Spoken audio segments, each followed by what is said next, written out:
Welcome to the debate.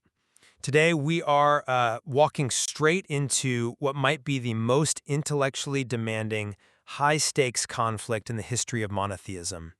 We aren't just talking about a standard Bible story here. We are talking about the actual architecture of God.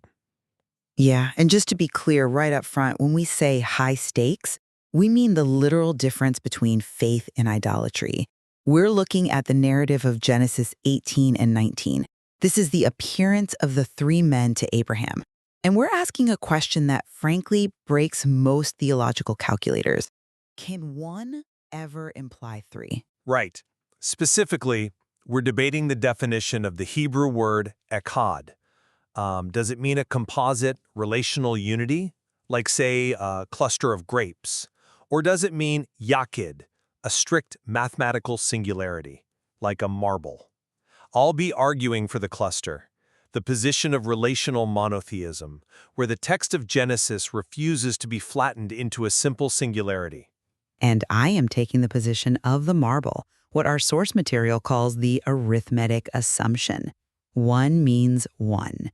Because if you start blurring that line, you aren't just doing creative theology anymore. You're engaging in a really dangerous compromise of the Creator's absolute transcendence. Well, I believe the source material shows us that God is one, yes, but complex enough to be in relation with himself. We'll see if the text actually supports that, or if you're just, seeing what you want to see.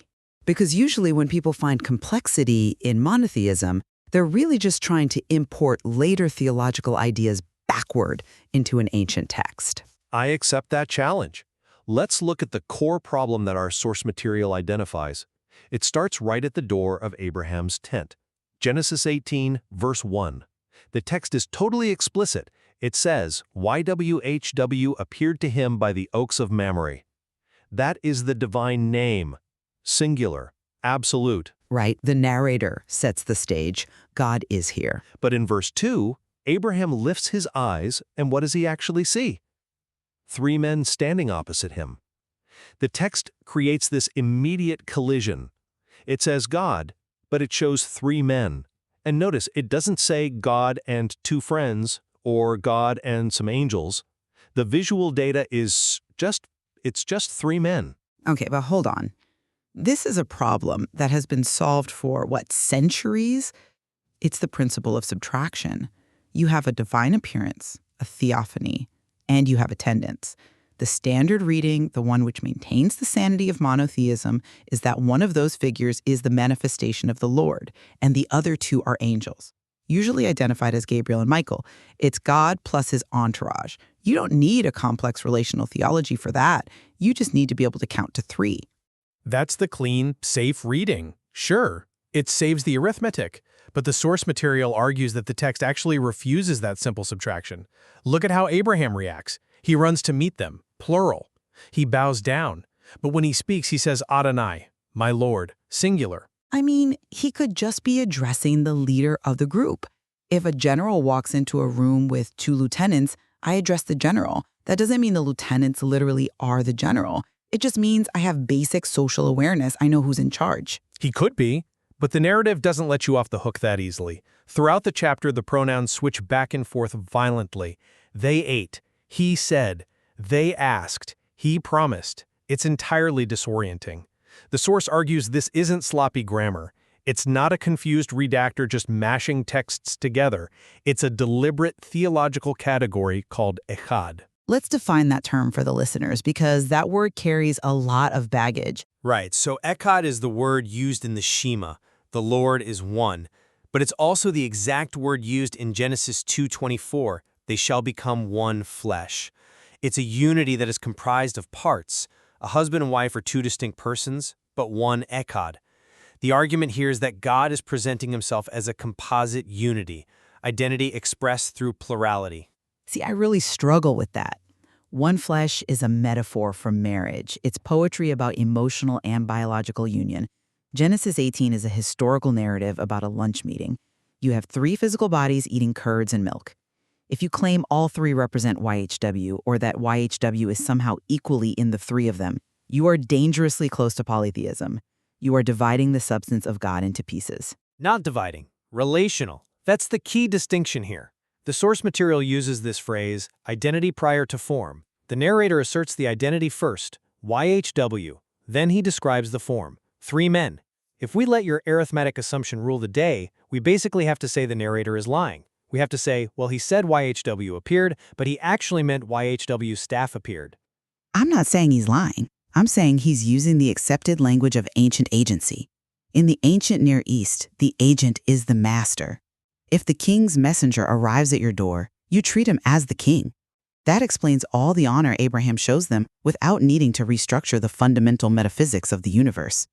That works nicely until you get to the movement of the characters. This is what the source calls unity speaks, plurality moves. Meaning what, exactly? Meaning the scene eventually breaks up.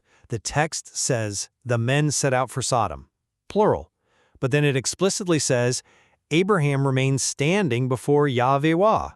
Exactly. 2 leave, 1 stays. That proves my point perfectly. The one who stays is the manifestation of Yahweh, the general from my analogy earlier. The 2 who leave are the angels going to rescue Lot. That is a clean arithmetic separation. Why complicate it? Because of the grammatical lock in Genesis 19:24. This is the piece of evidence that makes the whole God plus 2 angels theory collapse. The 2 angels arrive in Sodom. They do the investigation, they get Lot out, and then the destruction happens. Listen to the grammar of the verse. Then Yahweh rained on Sodom and Gomorrah sulfur and fire from Yahweh out of heaven. Do you see the problem? You have Yahweh on earth, the presence that was investigating, the one who was eating with Abraham, calling down fire from Yahweh in heaven. The source material points out that the name acts from 2 locations simultaneously. It's not a handoff. It's not the angel called down fire from God. It is Yahweh invoking Yahweh. I'll grant you that is a difficult verse. It definitely stops you in your tracks. But, and I want to be careful here, could this not just be an idiom, repetition for emphasis, like saying, the king struck him with the king's own sword? It doesn't mean there are 2 literal kings. To build an entire theology of divine bilocation or multiplicity on one weirdly phrased sentence seems like you are forcing the text to bear way more weight than it can hold. If it were just one verse in a vacuum, maybe I'd agree with you. But it's the climax of a 2-chapter story that has consistently, deliberately blurred these lines. The text refuses to reduce YHW to a single point in space, yet it totally refuses to call them gods, plural. It maintains the singular name across plural locations. That isn't a typo. That is a massive theological statement about relational monotheism. But it's a statement that leads to a direct violation of the law. And this is where I have to bring in the heavyweight champion of objections to your side. Numbers 23:19. God is not a man. God is not a man that he should lie. This is the absolute anger of Jewish monotheism. It is the theological immune system that rejects idolatry. When you say YHW is eating veal with Abraham, appearing as a plurality of males, having his feet washed, you are violating the boundary between the infinite and the finite. You are making God a creature. I love that you brought that up, because the source material spends a significant amount of time on this. It calls it the juridical synthesis. We have to read Numbers 23 carefully. Does it say, God cannot take the form of a man? Or does it say, God is not a man that he should lie? It implies both. The form and the character are inextricably linked. You can't separate the what from the who. Well, the source argues otherwise. It argues the contrast there is moral, not ontological. It's contrasting divine truth with human fickleness. God isn't a man because men are liars and men change their minds. But here's the really fascinating twist. The source argues that in Genesis 18, God appears not biologically, but juridically. Juridically? Like a lawyer? Like a judge. Look at the context of the chapter. Why is he actually there? He says, I will go down and see if they have done altogether according to the outcry that has come to me. That is the explicit language of a formal inquest. A judge can appear in a form to render a verdict. He can appear as a man to communicate judgment without being a man in the sense of being a liar or a changing biological creature. You are threading a very thin needle there. You're separating the moral nature of humanity from the physical nature. You're basically saying, He looks like a man, but he doesn't lie like a man. But my point, and the core point of the Yahid position, is that the very act of looking like a man, of being localized, of occupying physical space under a tree, is a limitation. If God is infinite, he cannot be localized. Yahid demands absolute transcendence. And Echad demands presence. That is the tension of the text. Genesis is shouting that God can be localized without losing his transcendence. That's exactly why Genesis 19:24 is so vital. He is on earth and in heaven. He is here and there. He is the judge in the dust of Sodom and the sovereign in the sky. But how? That's the question you have to answer. You can say, he is here and there, but logically, that requires a mechanism. Otherwise, it's just magic words. And this is where the source material takes a turn that I found, frankly, really surprising. It leaves aligning theology entirely and goes into Roman law. Yes, the juridical model and inheritance law. This, for me, was the massive light bulb moment. The author tries to use legal theory to explain how you can have plurality without collapsing into polytheism. Right. It circles around the idea of sonship or an heir. And this is where I usually check out of these arguments. Because if you have a father and a son, a source and an heir, you inherently imply derivation. If the son gets his authority from the father, the son is logically secondary. He is lesser. Or, alternatively, the father has lost something by giving it away. That is completely true in physics. If I give you a slice of pizza, I have less pizza. But it's not true in law. The source cites the established legal principle of nemo date quod non habet. No one can give what they do not have. But it combines this with the concept of universal succession. Break that down for us. Universal succession. In Roman law, and actually even in a lot of modern concepts of inheritance, an heir doesn't just get the physical stuff. The heir steps into the persona of the deceased. They assume the totality of title. They literally become the legal continuation of the person. Right. But that happens when someone dies. Mortis causa. The father dies, the son takes over. God doesn't die. Exactly. That's why the source argues for an inter vivos transfer, a transfer between the living. Imagine a source that is eternal, and imagine that source generates an heir. Because the source is infinite, he can transfer the totality of title, the full identity, the full authority to the heir without dying and without diminishing himself one bit. So the father remains the father, fully, and the son becomes the possessor of the full title simultaneously. Yes.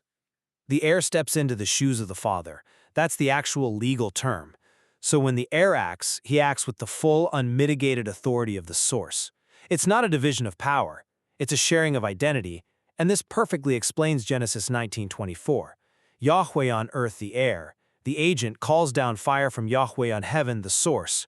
They perfectly share the name, but they have distinct locations and roles. Look, it's a clever workaround. I'll definitely give you that. It avoids the biological messiness of God having a baby. It keeps the discussion strictly in the realm of authority and right. It's an order of derivation, not a hierarchy of being. Exactly. It's not about one being bigger or older than the other. It's about origin. One is the source, one is the stream, but the water is the exact same water. But it still feels like a workaround. You are using Roman law to explain a Hebrew mystery. And I still come back to the underlying danger of it. Even if it makes flawless legal sense on a chalkboard, does it make devotional sense? Because once you start introducing a second figure, even a legally justified heir, you risk exactly what the Quran warns against. And the source material actually addresses that head-on. It brings up the Quranic objection specifically. Surah 4, verse 171. Do not say three, and Rightly so. The Muslim argument, which aligns perfectly with the Jewish argument here, is that once you introduce three, you have partitioned the divine.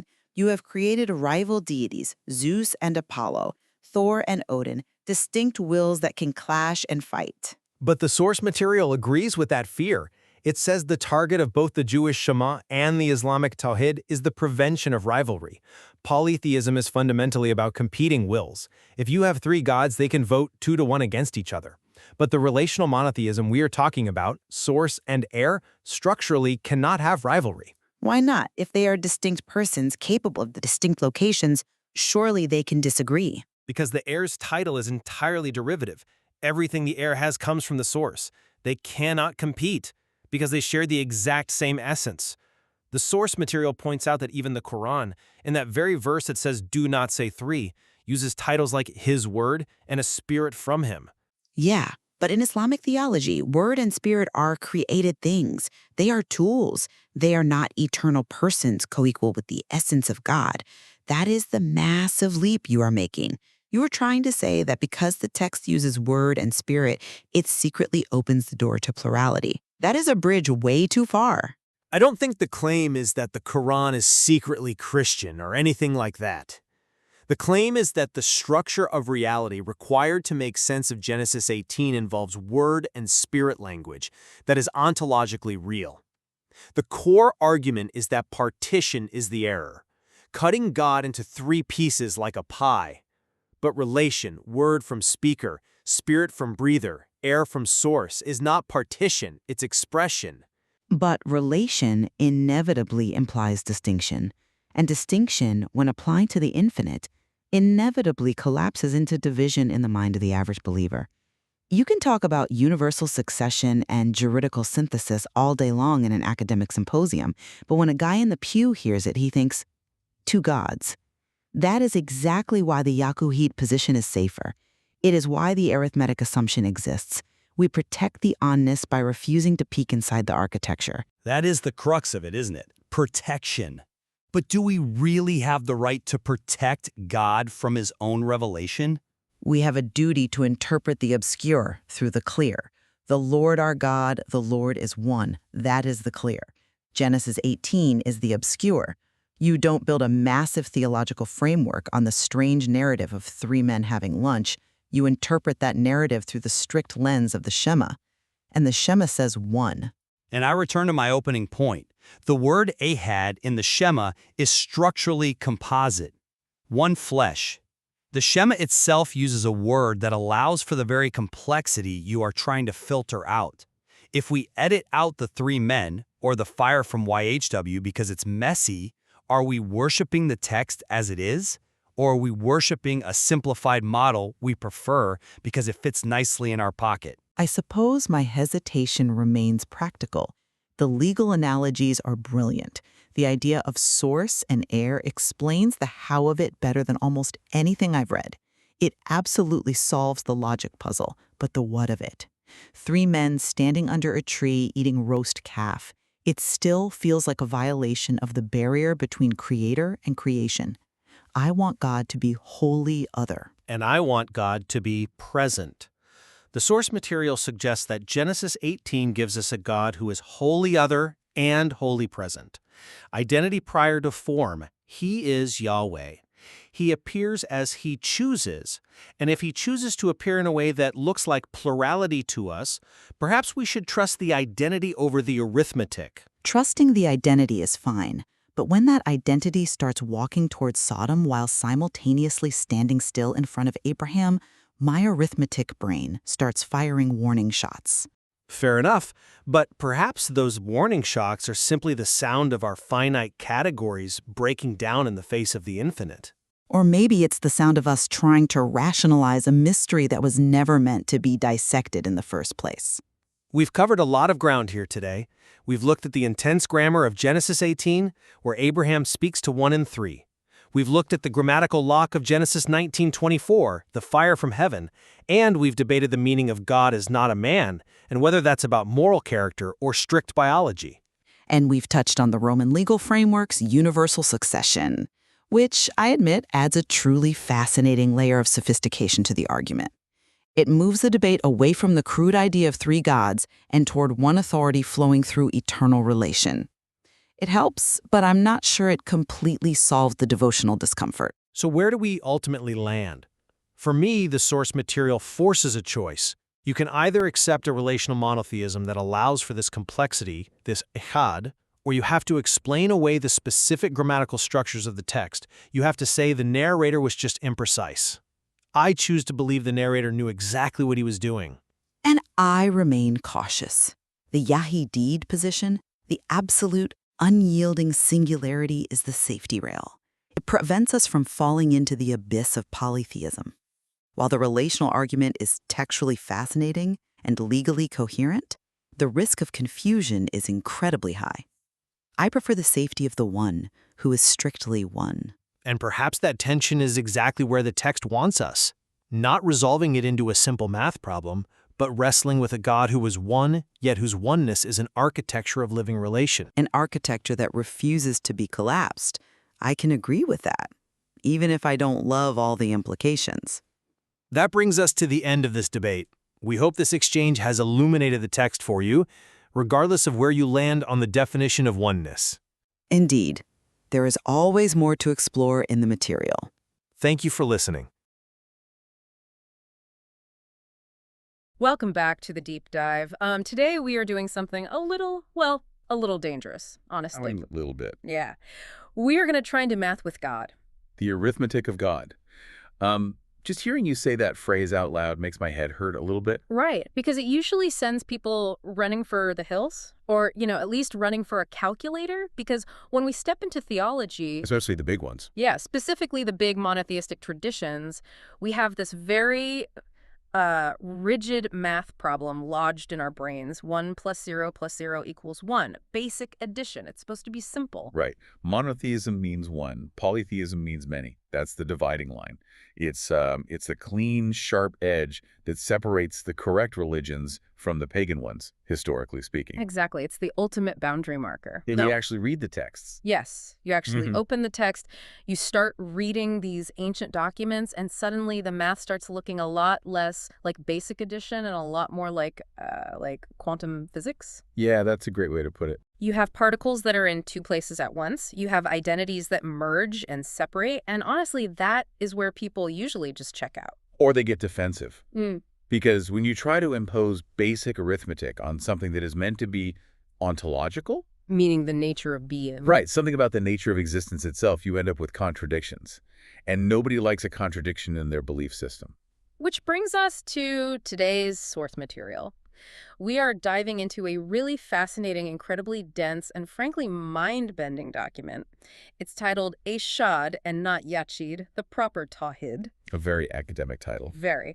But it's essentially a synthesis of theology, Hebrew grammar, and here is the absolute curveball, ancient Roman law. It is a heavy hitter. And what I really love about this source is that it doesn't treat these religious traditions as if they exist in a vacuum. Right. It acknowledges that Judaism, Christianity, and Islam are all grappling with the exact same logical problem, the problem of one. The problem of one. It sounds like a sci-fi novel. It really does. But the core argument here is that when we hear the word one in a religious context, we usually think of a number, a solitary digit, a single tick mark on a page.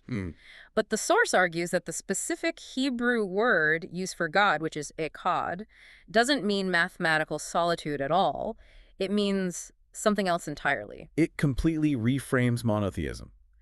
It suggests that for, 2,000 years, a lot of us have been trying to solve a Hebrew poem using a Greek calculator. A Greek calculator, I like that. We've been viewing monotheism as this solitary math problem when the text is actually describing a relational reality. Okay, that is a massive claim. Relational reality. But before we get into the heavy stuff, and we are definitely going to get into the heavy stuff today, we need to define our terms. Absolutely. Because we have two Hebrew words on the table here.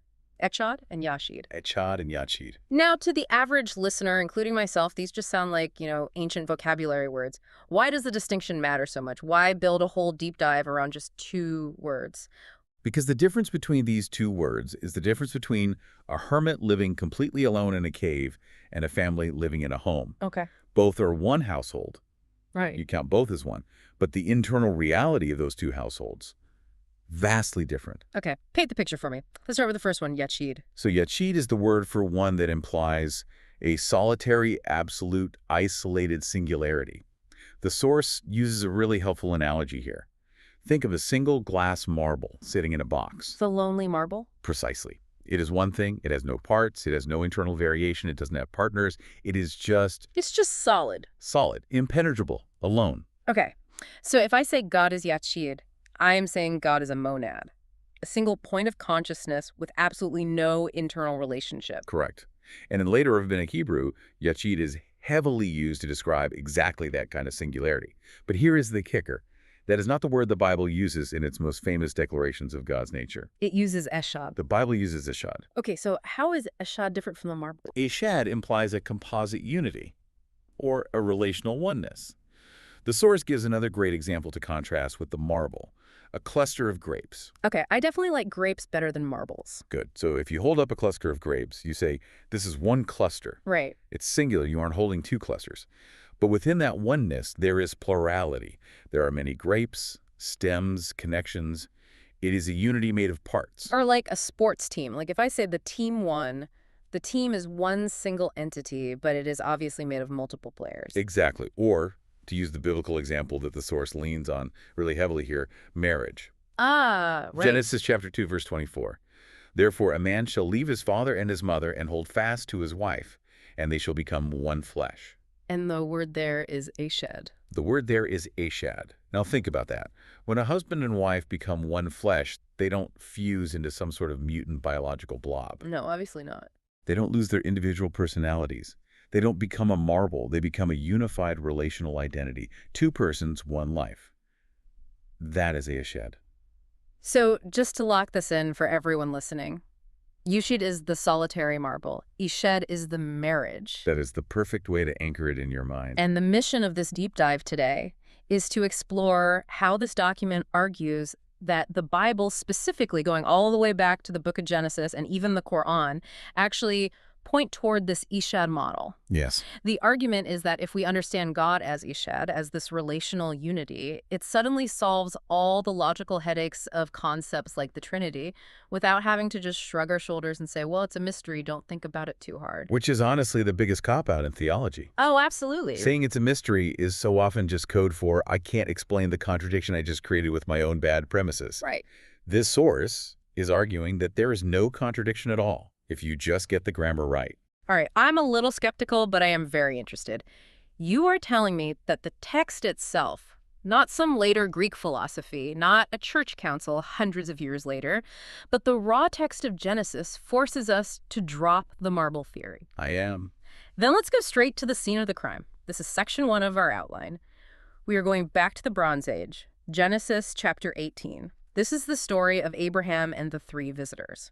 Now, I have read this story in Sunday school. So the one where Abraham learns he's going to have a son, right? Sarah laughs in the tent. That is the plot point, yes. But the way the story is told is, well, the source calls it a narrative anomaly. A narrative anomaly. Because if you just read it casually, skimming over the verses to get to the plot, you miss it entirely. But if you slow down, if you actually look at the pronouns, it is completely jarring. Okay, set the scene for us. Put us there. We're in the desert. Right. Abraham is sitting by the oaks of Mamre. It's the heat of the day. You can picture the shimmering air, the dust. He's probably drowsing in the tent door. And the narrator, the actual voice telling the story, gives the reader a massive spoiler right in verse 1. It says explicitly, and YHWH appeared to him. Stop right there. YHWH, that is the big name. The Tetragrammaton. The personal, sacred covenant name of God. There's absolutely no ambiguity in the narrator's voice here. God is appearing. Okay, so if I'm a reader in the ancient world, or frankly even today, and I read that God appeared, I have certain expectations. Of course. I expect a burning bush. I expect a pillar of fire or cloud. I expect the thunderstorm on a mountain. I expect the marble. You expect the terrifying singularity. Yes. But look at verse 2. He lifted up his eyes and looked, and behold, 3 men were standing opposite him. 3 men, not a blinding light, not a booming voice from heaven. 3 dudes standing in the dust. 3 dudes. And here's where it gets really strange. Abraham runs to meet them. He bows down to the ground, which is already a deeply significant act of reverence. And then he speaks, and he addresses them. But he doesn't say, hey guys. He says, Adonai. My lord. And it is singular. Adonai, not Adonim, which would be lords. He sees 3, but he speaks to 1. Wait, hold on. This is where my brain starts to itch a little bit. He is looking at 3 physical bodies, 3 sets of feet, 3 distinct faces, but he talks to them as if they are a single entity. Yes. And throughout the rest of the chapter, the text does this incredible dizzying dance. It switches between singular and plural verbs almost interchangeably. Like how? Well, the visitors eat the curds and milk. They eat plural. But then the text says, the Lord said to Abraham, why did Sarah laugh? Singular. It conflates the three and the one constantly. Now, if we are using the Echad model, the solitary marble model we talked about earlier, this scene is a complete mess. It's impossible. If God is one solitary, isolated guy, seeing three men and calling them God is, well, it's either a hallucination or it's straight up idolatry. It would definitely be idolatry, technically speaking. If God is Yachid, a solitary singularity, then Abraham is bowing to three creatures. Maybe they're angels, maybe they're just men and calling them Lord. That is a massive violation of monotheism. Right. But if God is Echad, if God is unity in plurality, then the scene makes perfect sense. The one is present in the three. But let me play devil's advocate here, because I know exactly what the skeptics are screaming at their phones while listening to this right now. They are saying, come on, it's obviously just God and two angels. Like, God is the boss, he brought his two security guards, and Abraham addresses the boss because, well, he's the one in charge. This is the standard explanation. You will find that in almost every study Bible footnote. Yeah. God and his two lieutenants. Yeah, it feels clean. It saves the math. One God plus two angels equals three visitors. It does feel clean. But why is it wrong? The source argues that if that were true, the text is committing what they call narrative malpractice. Narrative malpractice. I really love that term. Like, the original writer should be sued for confusing us. Essentially, yes, because look at how the text handles identity here. It never switches tags. It never says God and the angels sat down. It never says the angels went to get water while God waited in the shade. It just says YHWH appeared. And then later in the story, the camera angle shifts. And this is a very crucial point in the source material. Right, there's the phrase the source uses, unity speaks, plurality moves. Unity speaks, plurality moves. Right. So eventually, the men get up to leave. Two of them go down toward the city of Sodom to inspect it. One man stays behind with Abraham. And the text says, Abraham stood yet before YHWH. So the one is with Abraham, but the two are walking to Sodom. Okay, so God is standing with Abraham, and the two angels are walking to Sodom. That still seems to fit the God plus two angels theory perfectly. It seems to. But there is no ontological break in the text. The text implies the presence is fluid. And this leads us directly to what the source calls the grammatical lock. The grammatical lock. This is the verse that allegedly destroys the solitary Echad model once and for all. It's in the very next chapter. Genesis 19.24. Let's dig into this. Genesis 19.24. This is the moment of judgment. Sodom is being destroyed. I want you to listen to the grammar carefully here. Then YHWH rained upon Sodom and upon Gomorrah brimstone and fire from YHWH out of heaven. Oh, wait, let me just read that back. YHWH rain fire from YHWH out of heaven. Exactly. You have YHWH on earth, the figure who had been talking to Abraham, the one who went down to investigate the city, calling down fire from YHWH in heaven. Two locations, one name, simultaneous action. That feels like a glitch in the Matrix. It's like a video game where the character is standing right next to a clone of himself. It completely does if you are thinking arithmetically. If 1 equals 1, then you cannot be on earth and in heaven at the exact same time firing lasers at yourself. Right. But if God is Echad, if God is a relational unity, this is perfectly consistent. You have the presence on earth acting in perfect concert with the presence in heaven. And the source emphasizes that this isn't a handoff, right? It's not like God on earth radioed up to God in heaven and said, okay, target acquired, you take the shot. Correct. The text does not say the angel called down fire from God. That would be the easy, logical way to write it if it were just an angel. But it explicitly repeats the divine name. YHWH did this from YHWH. It represents one continuous identity executing judgment from two distinct places. Wow. The source argues this is the absolute death knell for the Echad model. If God is absolutely solitary, this sentence is literal nonsense. That is wild. It's right there in the text, but you just gloss over it because your brain autocorrects it. You just assume it means God made it rain. But the grammar is so specific. The grammar is stubborn, and it forces us to deal with a God who is complexly one, not simply one. Okay, so we have the grammatical lock, but now I have to bring up the logic trap. This is section 2, because there is a very famous verse that critics of this whole Echad idea always bring up. It's like their ultimate mic drop. Numbers 23.19. Yes, God is not a man. The God is not a man objection. It is the classic counter-argument. And honestly, on the surface, it seems to shut this entire conversation down. I mean, the logic is pretty airtight. Premise 1, God is not a man. Premise 2, Genesis 18 clearly shows men. Conclusion, therefore, the figures in Genesis 18 cannot be God. It's a simple syllogism. It seems that way. And if you stop reading there, you're stuck. But the source argues this is a profound category error. It's completely misinterpreting what Numbers 23 is actually talking about. So as always, context is king. What is Numbers 23 actually saying then? Let's look at the full verse, not just the first 5 words. God is not a man that he should lie, nor a son of man that he should repent. But that he should lie, that he should repent. The contrast here isn't about shape. It isn't about physical appearance. It's about character. It is about moral reliability. So it's saying God isn't flaky the way we are. Exactly. Think about humans. We lie constantly. We change our mind. We make promises we absolutely cannot keep. We are contingent, meaning we depend on other things to exist. We are unreliable. Right. God is saying through this verse, I am not like that. My word is truth. My will is fixed. When I speak, it happens. So the source argues that this verse is distinguishing the moral nature of God from the moral nature of humanity. It is not saying, I can never appear in a form that visually looks like you. That's the key distinction. If you take God is not a man as a strict statement about physics or optics, meaning God cannot visually look like a human, then you have to throw out Genesis 18 entirely. Because he clearly looked like a man to Abraham. Exactly. Abraham washed his feet. Right. You don't wash the feet of a hallucination. You don't feed curds and milk to a metaphor. Exactly. So if we want to keep both texts, if we believe both are true, we have to understand the distinction. In Genesis 18, God appears. But does he appear as a liar? Does he appear as a changing, fickle creature? No. He appears as a judge. The source calls this a juridical appearance. Juridical. Law words again. We're getting into the legal stuff. We are moving from biology to law. In Genesis 18, God isn't being born as a man. He isn't becoming a biological species with DNA and a childhood and a skeletal structure. He is entering the scene as a judge to investigate a crime scene, which is Sodom.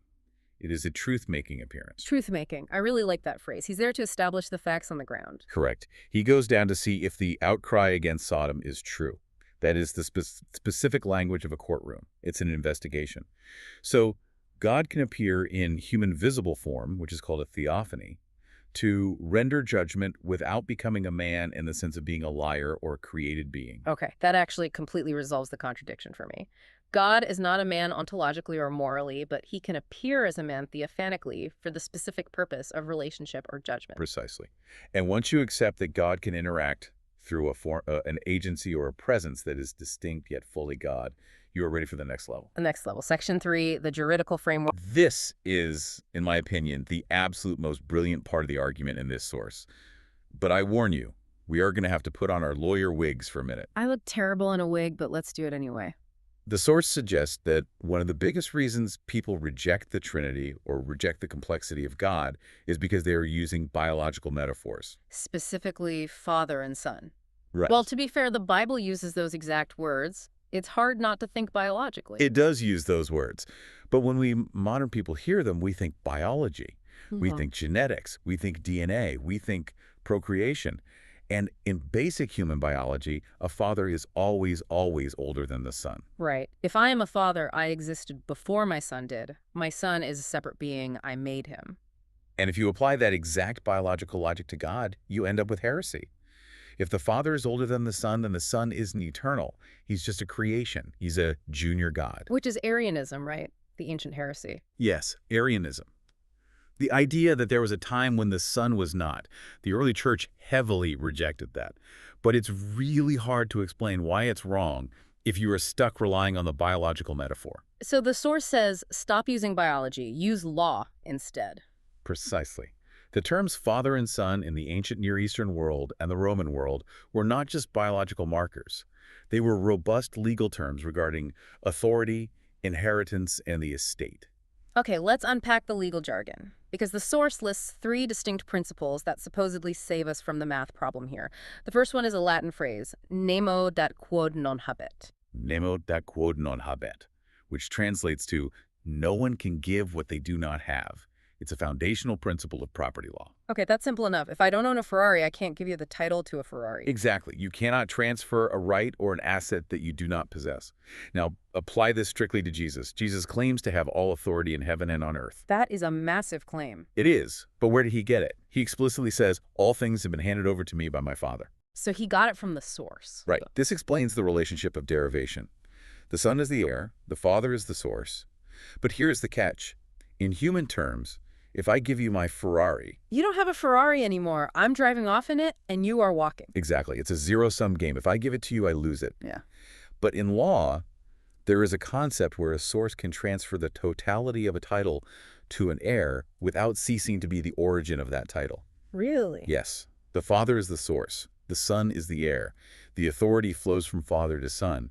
But, and this is crucial, the father doesn't lose the authority by giving it. So it's not like the father retired to Florida and the son took over the family business? No, it's that the son possesses the divine estate because the father gives it. The father possesses it intrinsically.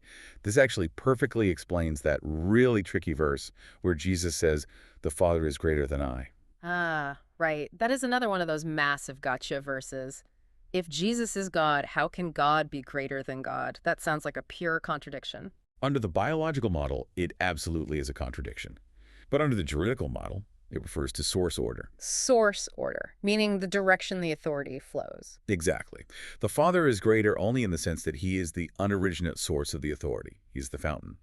But the essence, the godness, the power, the glory is identical. It's not an essence division. It's a derivation order. Okay, I'm tracking with you. The greater refers to the flow, not the substance. But then there's the timeline problem. Because in a human inheritance, usually the heir gets the stuff when the father dies, or at least there's a timeline, like when you turn 21, you get the trust fund. That brings us directly to the second legal principle the source uses, inter vivos transfer. Inter vivos, among the living. Right. We tend to think of inheritance as strictly a death benefit. Dad died, so now I run the company.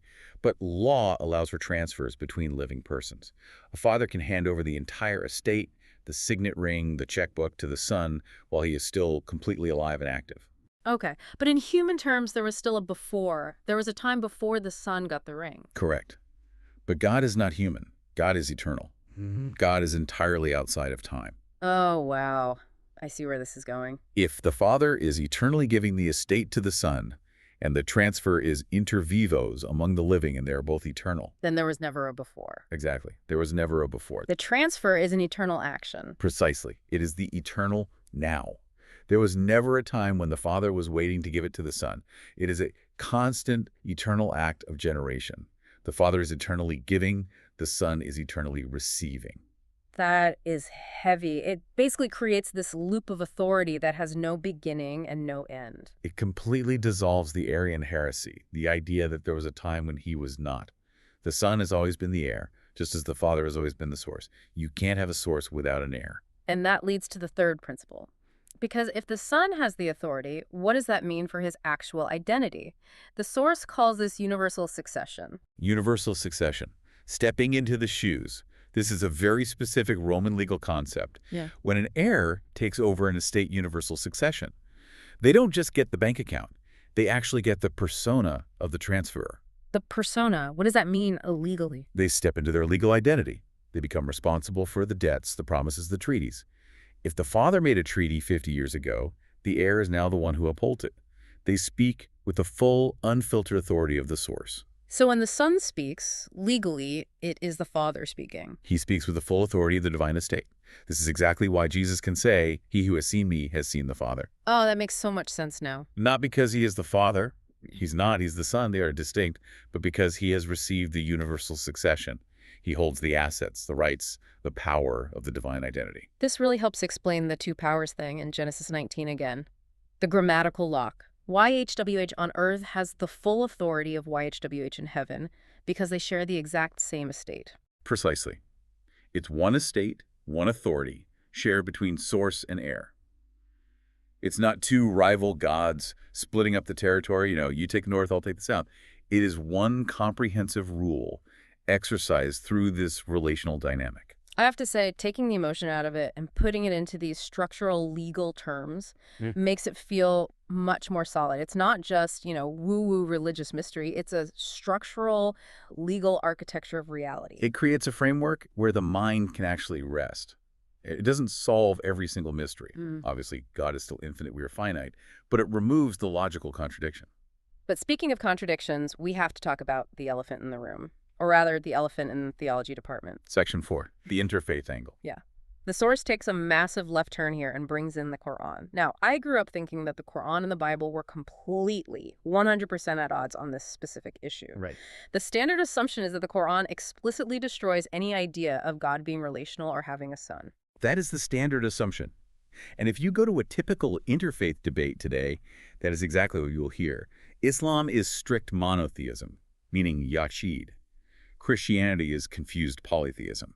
Right. I mean, I've heard the verse quoted, do not say three. It seems pretty clear-cut. Stop with the Trinity stuff. It does seem clear on the surface, but our source argues that we need to read the Quran as carefully as we read Genesis, and it argues that the Quran is actually protecting Echad, not establishing Yachid. Okay, unpack that, because do not say three sounds an awful lot like it's shutting the door on plurality. The question you have to ask is three what?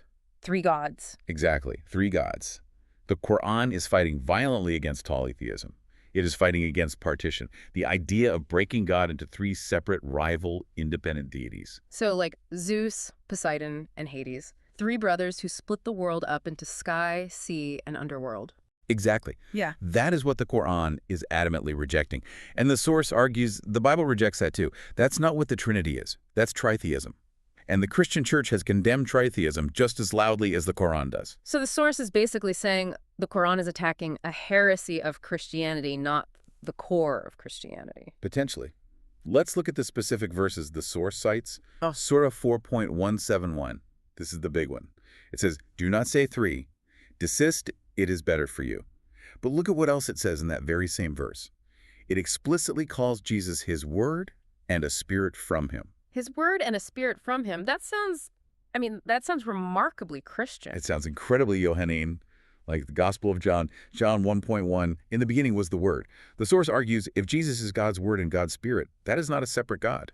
Think about it. Your word is not a different person from you, is it? No, my word is an expression of me. It's how I reveal myself. And your spirit. It's the life inside me. It's my animation. Exactly.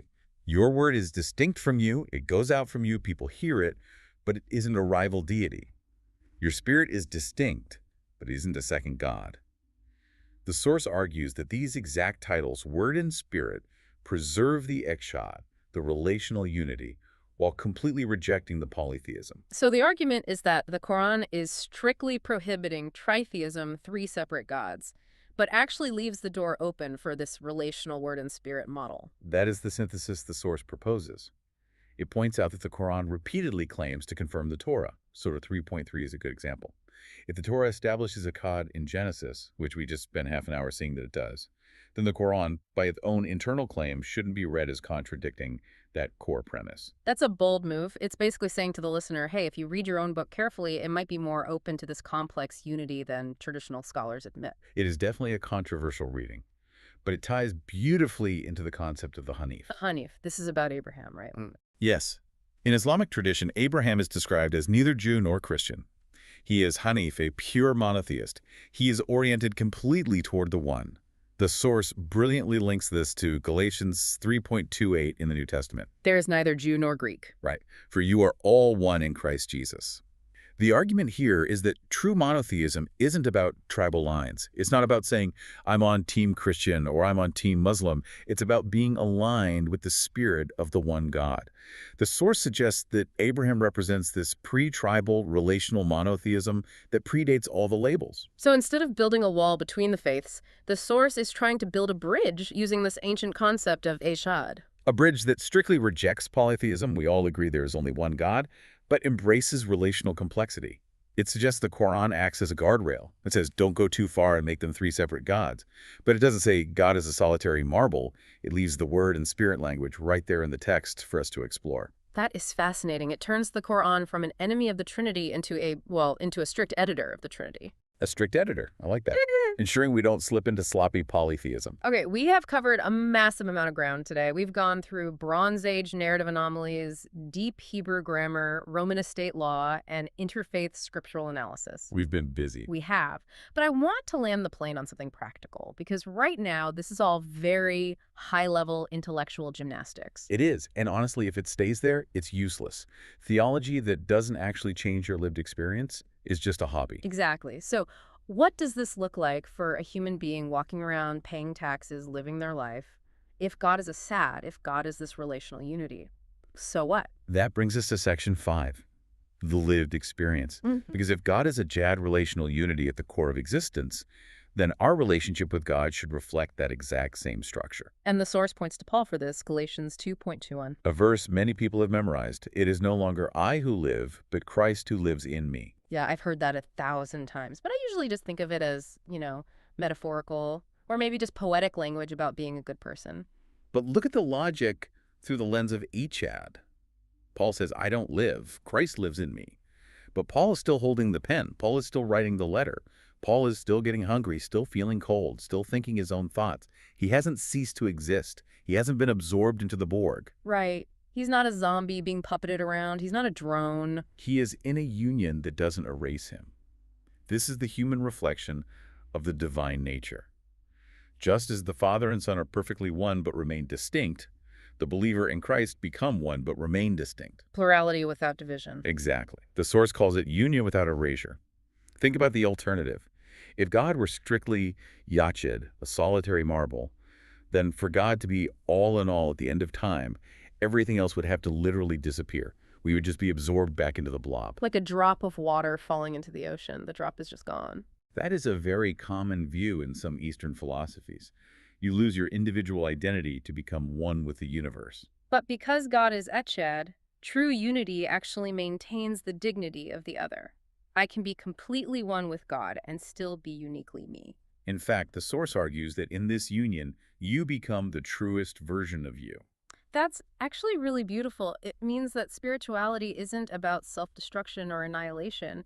It's about connection. Connection is the fabric of reality. It's not an accident. It's not a secondary feature of the universe.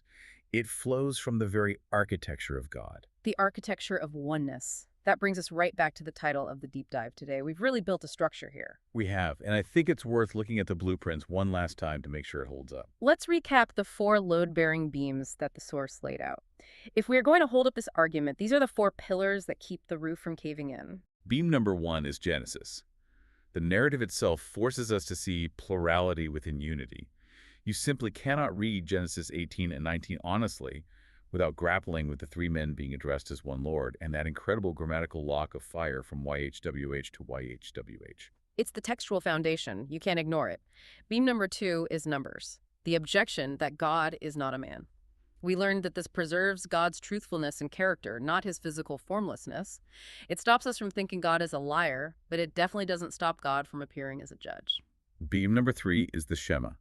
Hear, O Israel, the Lord is one. This rejects rival gods, it rejects polytheism, but it intentionally uses the word Echad. It points to a unity that can contain relationship, unlike the dead solitude of Echad. And beam number 4 is the law, the juridical framework, nemo-dat, inter vivos transfer, universal succession. These ancient legal concepts give us the exact language we need to explain how the Son can have all authority from the Father without splitting the divine estate into 2 separate gods. It's a pretty robust structure. It definitely holds up a lot better than the solitary marble theory when you actually put the text under a microscope. It really does. The Echad view has to ignore way too much scripture to work. It has to ignore Genesis 18. It has to ignore the word and spirit language. The Echad view includes it all harmoniously. And that inclusion leads us to the final and perhaps most provocative thought of the entire deep dive. We promised a final thought to leave the listeners staring at the ceiling tonight. Let's have it. Here it is. We talked about math. We talked about ancient grammar. We talked about Roman law. But let's talk about love. Okay, love. If God is truly Echad, if he is solitary alone, a single isolated consciousness before the universe was created, then ask yourself this question, is God love? Well, most major religions say yes. God is love. It's on bumper stickers everywhere. But think about it logically for a second. If he was alone for eternity before creation, who did he love? Himself. That's narcissism. That's not love. Love, by definition, requires an object. Love requires another. You cannot be love in a complete vacuum. Wow. So if he is solitary, he literally couldn't love until he created the angels or the universe. Exactly. Which means love is a created thing. It's a secondary attribute. It's something God learned to do after he made the world. It's not who he is intrinsically, it's just something he does. And it makes love contingent on us. He needs us in order to be loving. It makes love accidental to his nature. But if God is Echad, if God is relational unity, Father, Son, Spirit existing eternally. And then there was always another. There was always the Father loving the Son. There was always the Son adoring the Father. There was always the Spirit binding them in perfect unity. There was always love. There was always giving. There was always relationship. So love isn't something God invented later on. It's what God is. Precisely. The nature of reality is relational because the source of reality is relational. That is a massive difference. One is a God of sheer power who eventually decides to love. The other is a God of love who uses power. And that, I think, is the ultimate so what of this entire deep dive. It determines the kind of universe you think you are actually living in. Is the universe a cold, solitary room, or is it a home built on eternal relationship? That is powerful. Next time you read the phrase, "The Lord is one," ask yourself, is that the oneness of a stone? Cold, solitary, unbreakable. Or is it the oneness of a family? Warm, dynamic, and unbreakable. I know which one the evidence points to. Me too. This has been a heavy one, but a really good one. Thanks for diving in with us. Keep thinking, everyone. We'll see you on the next Deep Dive.